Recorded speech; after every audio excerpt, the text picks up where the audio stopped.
গোপালগঞ্জের টুঙ্গিপাড়ায় শ্রমিকের মূল্য বেশি হওয়ায় নিজ জমির ধান কাটতে পারছিলেন না ৩ কন্যা সন্তানের জননী ও বিধবা নারী নমিতা বিশ্বাস। পরে খবর পেয়ে দলীয় নেতাকর্মীদের নিয়ে বিধবা নারীর 2 বিঘা জমির ধান কেটে দিয়েছেন গোপালগঞ্জ 3 আসনের সংসদ সদস্য ও কেন্দ্রীয় স্বেচ্ছাসেবক দলের সভাপতি SM জিলানী।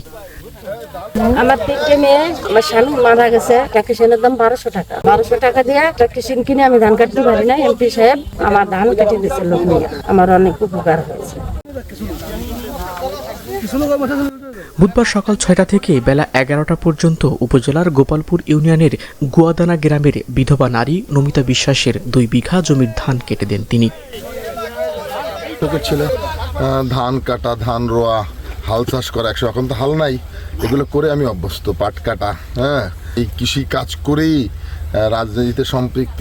ধান কাটার মৌসুম, এই মৌসুমে আসলে এত লেবার পাওয়া খুব কষ্টসাধ্য এবং আমি যতটুকু জানি অনেক মানুষ কষ্ট করছে।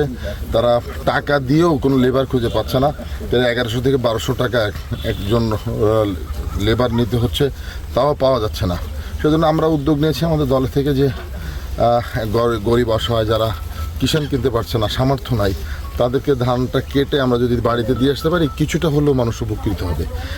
সেই ভাবনা থেকেই আমরা সিদ্ধান্ত নিয়েছি এবং আশা করছি এখন থেকে 1 সপ্তাহ আমরা এই ধান কাটা মৌসুমে আমরা মানুষকে সহযোগিতা করব।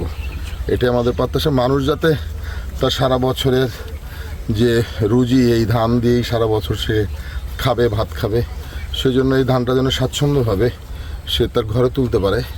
এই জন্য কৃষকের পাশে দাঁড়ানোর জন্যই আমরা এই উদ্যোগটা গ্রহণ করেছি।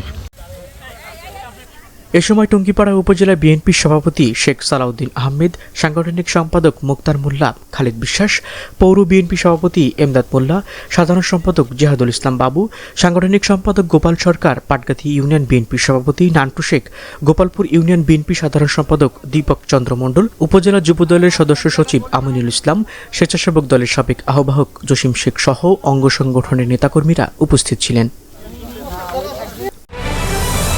সান টেলিভিশন, দেশ জুড়ে খবরের আলো।